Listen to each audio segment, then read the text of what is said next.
Pay close attention to this footage. Tuesday afternoon, 30:17 p.m., a quiet suburban street, almost empty. Sunlight reflecting off parked cars, trimmed lawns, and identical mailboxes lined in a perfect row. Nothing unusual, nothing alarming. Just another normal day captured by a small security camera mounted above a garage door across the street. The kind of camera people install and then forget about. The kind that records thousands of hours no one ever watches. And yet, in the next 18 seconds, this camera would capture the final public moment of a man who would never be seen again. Watch carefully. A white delivery van enters the frame from the left side, moving slowly, signaling before turning into a driveway. The driver parks close to the garage, engine still running for 2 seconds before shutting off. The door opens. A man steps out wearing a brown uniform, company logo on his chest, handheld scanner in his right hand, small package tucked under his arm. He looks at the address on the box, then at the numbers beside the front door. Standard routine, efficient, confident. He has done this hundreds of times before. He walks up the front path. 3 steps. 4, 5, he rings the doorbell. 7 seconds pass. Nothing. He shifts his weight from one foot to the other, glances back toward his van, then checks the scanner again. Another second, another. Then the door opens. A man appears in the doorway, mid-40s, casual clothes, relaxed posture. Even from the grainy distance of the camera, you can see the smile. It is friendly, inviting, familiar. The two exchange a few words we cannot hear.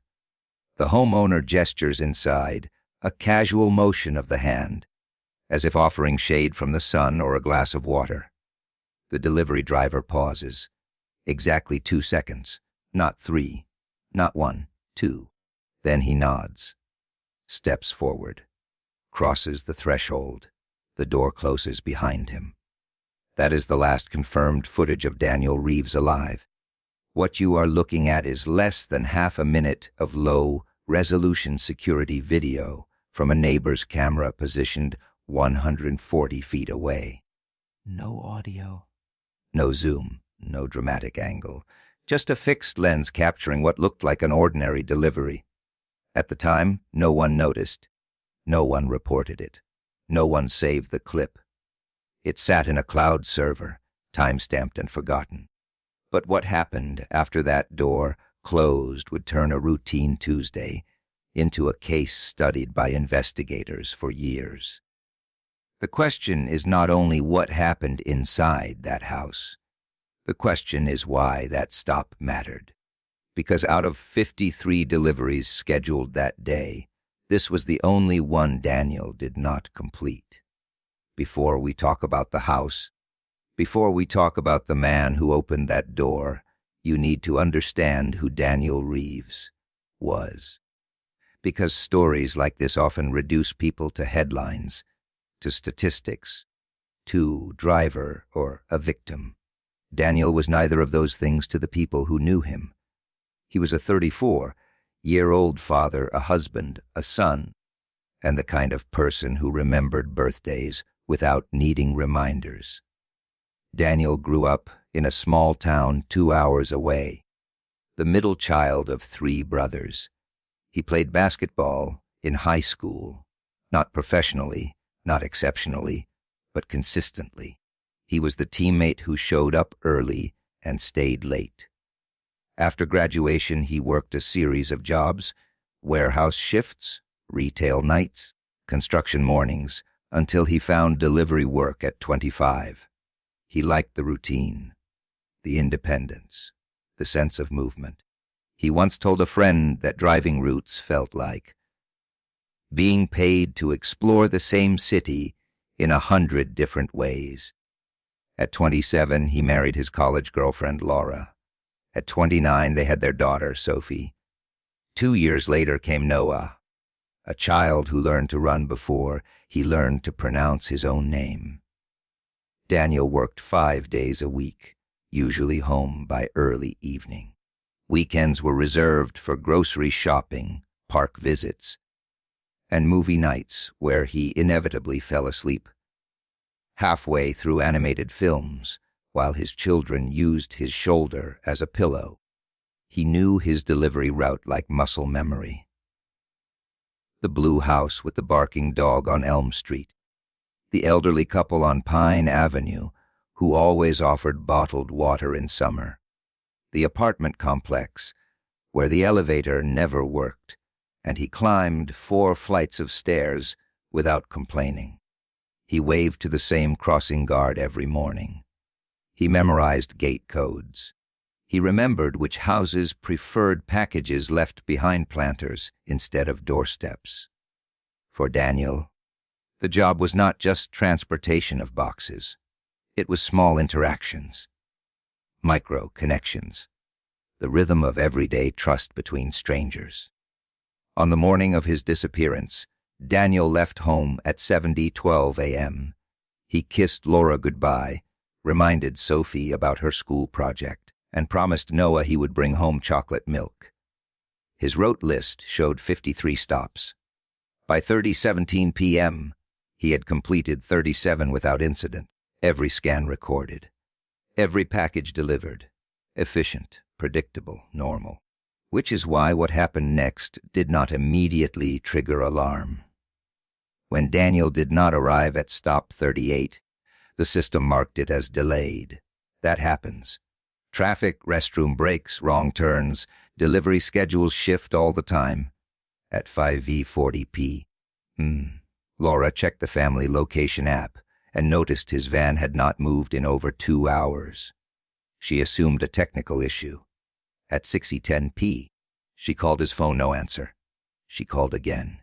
Voicemail. By 7:03 p.m., concern replaced assumption.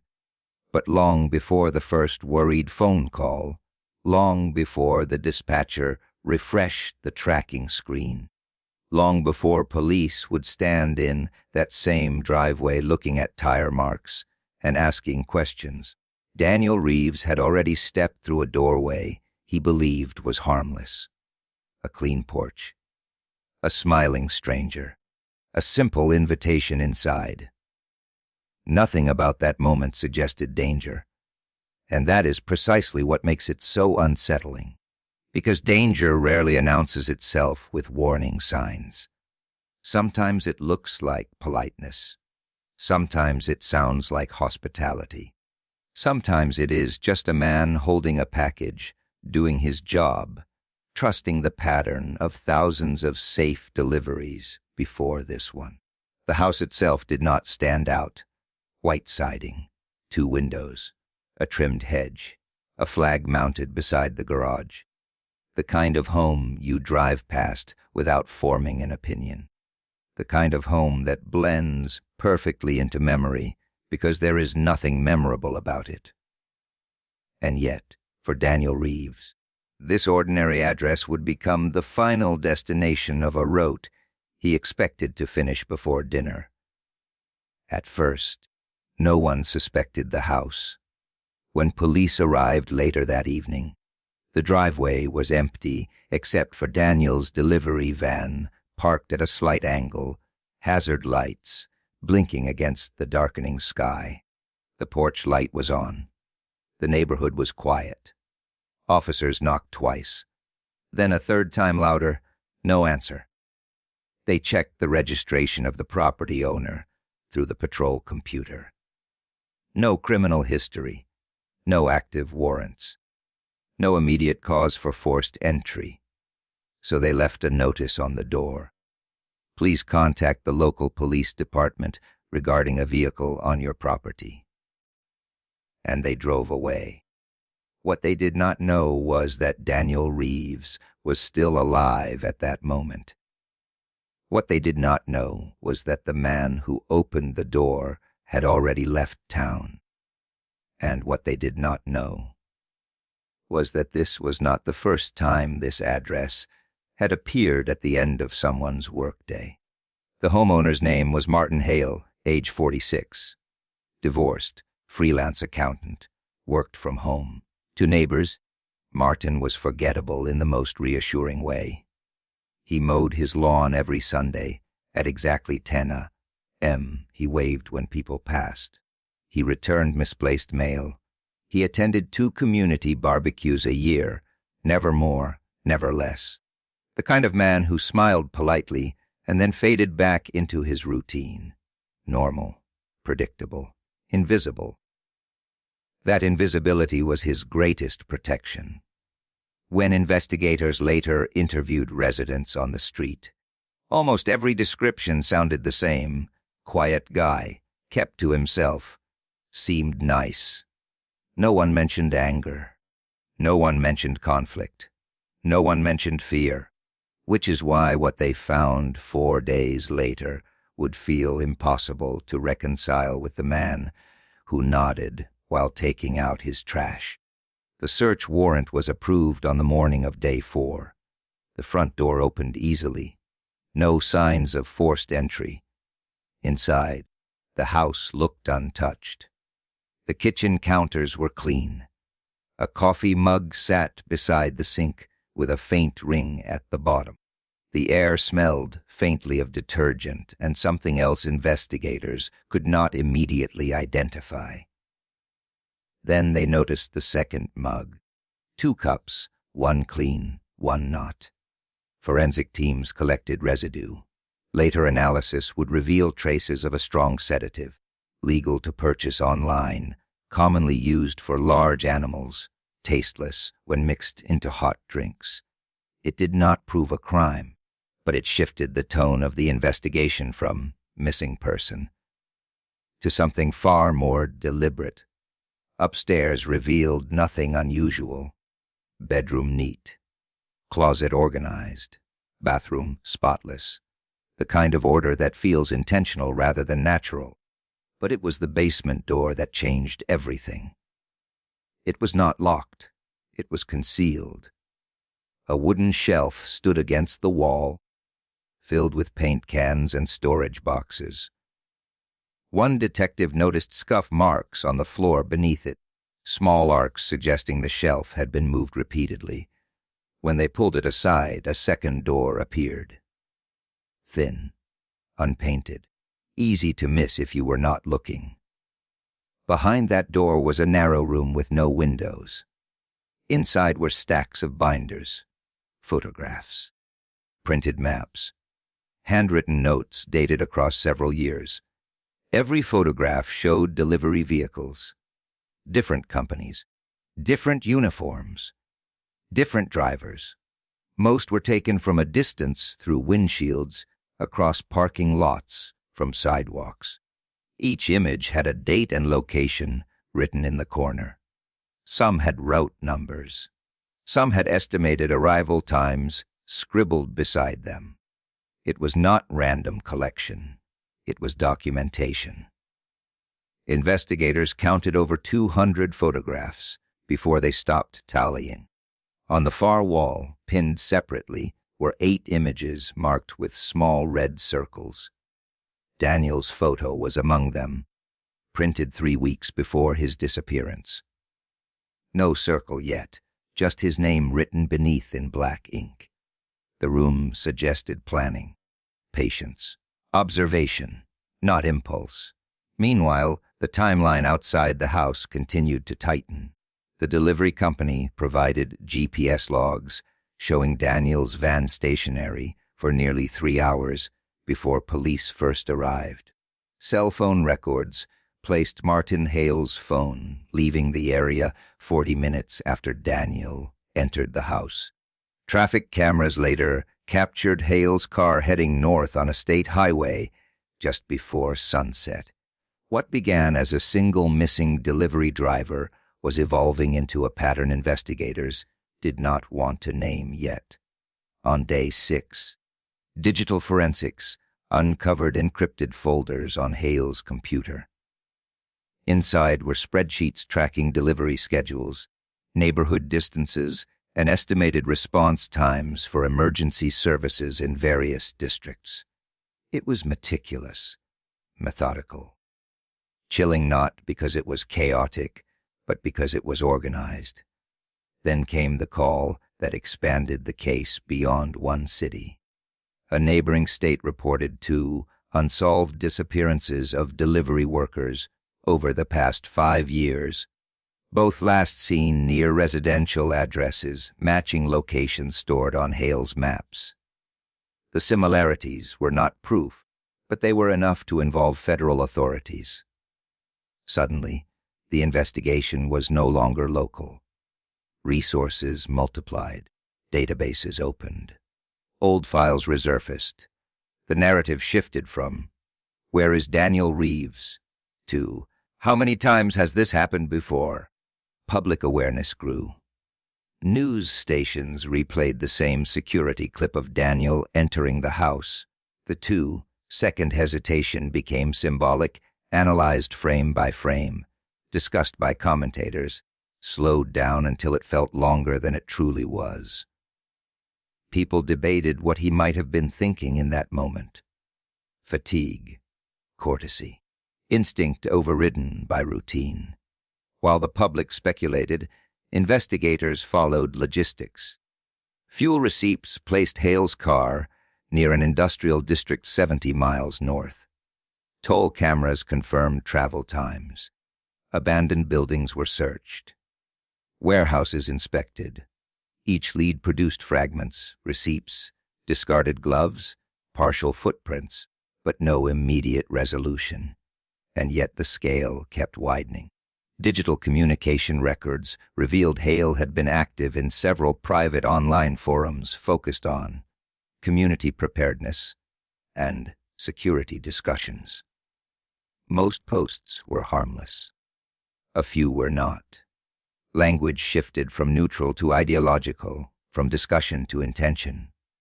Nothing alone constituted a crime, but together they painted a portrait of someone who did not act suddenly. Someone who prepared.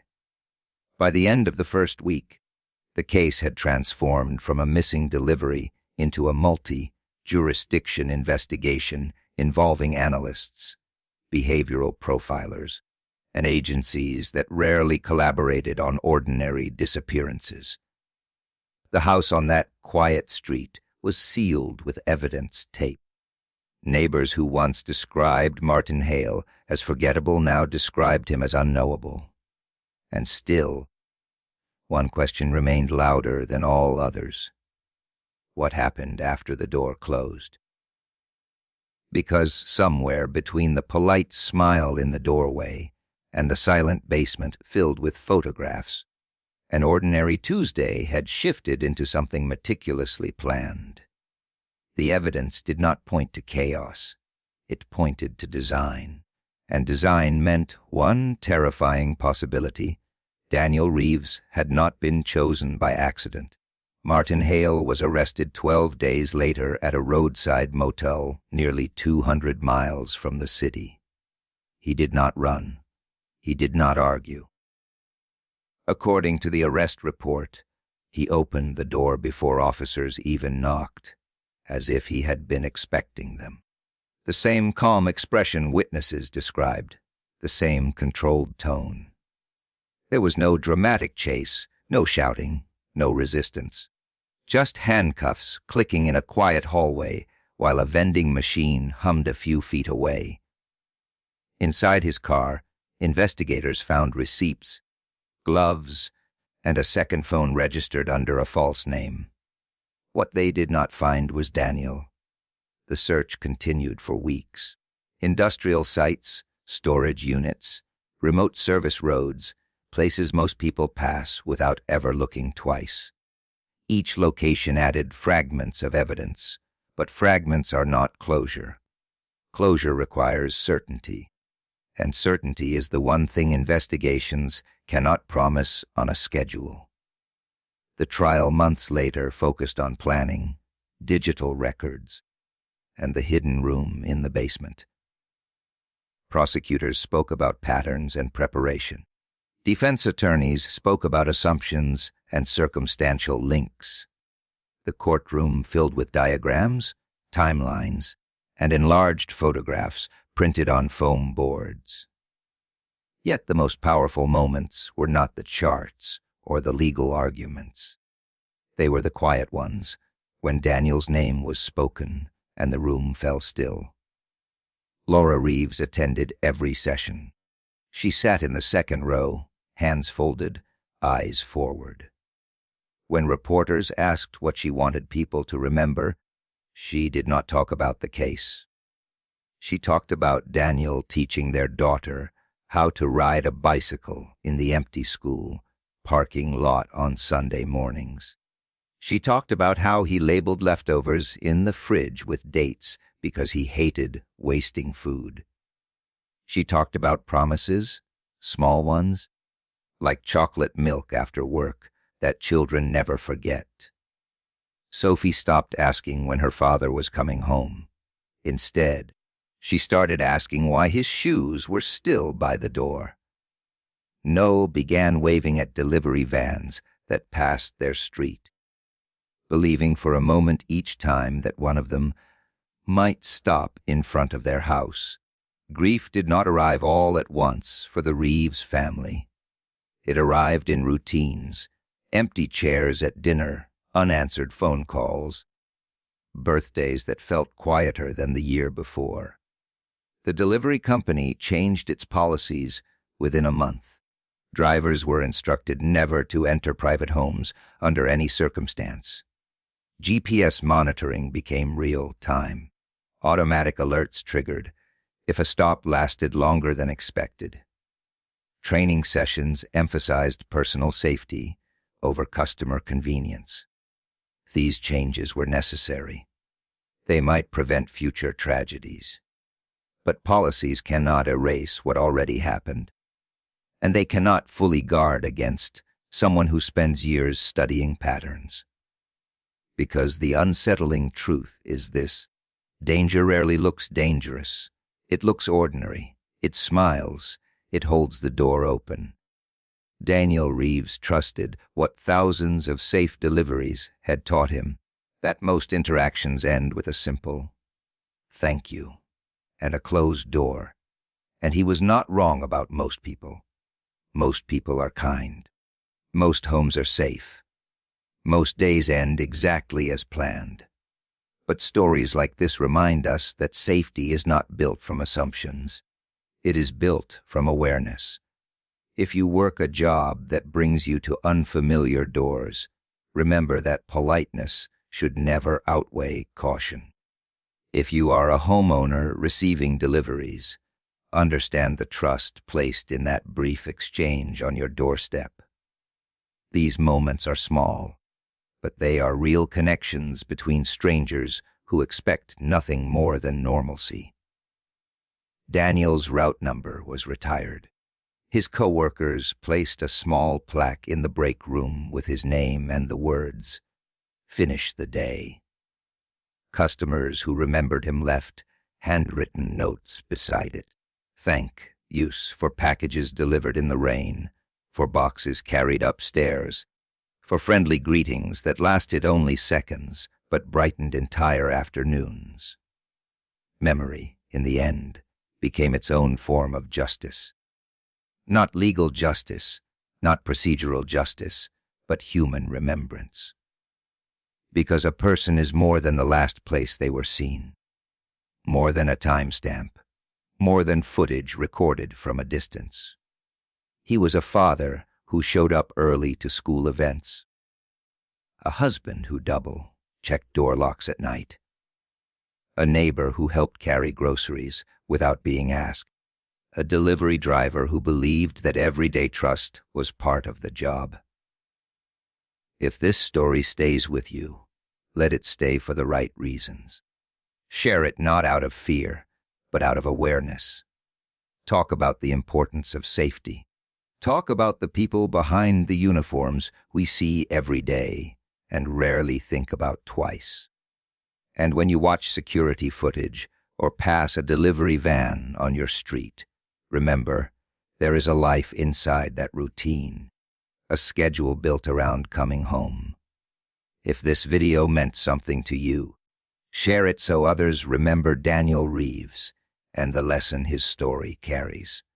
Subscribe for more real cases told with respect and awareness. Because sometimes the smallest moments, the 2-second pause, the ordinary doorway, the simple invitation, are the ones that deserve the closest attention.